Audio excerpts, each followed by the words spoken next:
Hannibal Anatigo Chipatman Boys Ene ngoma dini touch Chibuka Chei Ngoma Captain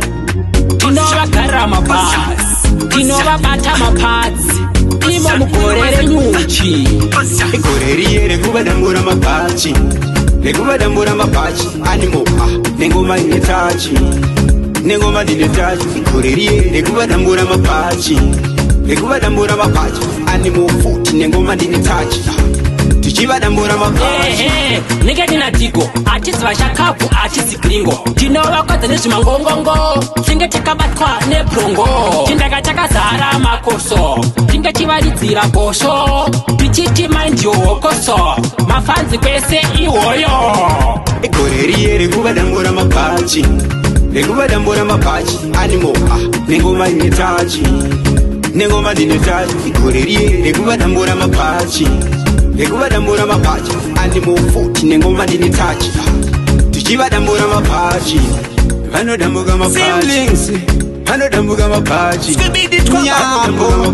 Pasoni chapa Vano dambuga mapachi Captain Shadi Vati dambuga mapachi Vano dambuga mapachi Yo Vano dambuga mapachi Pachi kwana Vano dambuga mapachi Ikoreri rekuba dambura mapachi Rekuba dambura mapachi Animo Nengoma dini touch Nengoma dini touch Ikoreri rekuba dambura mapachi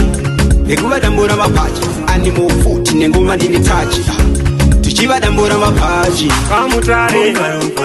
Paruzape Harare Chitungisa Kulawayo Notoni Murewa Kwese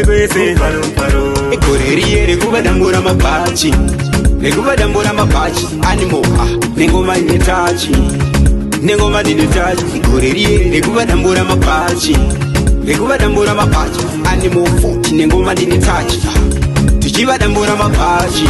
Aleki Boss Timmy DJ Jimalo Boss Raji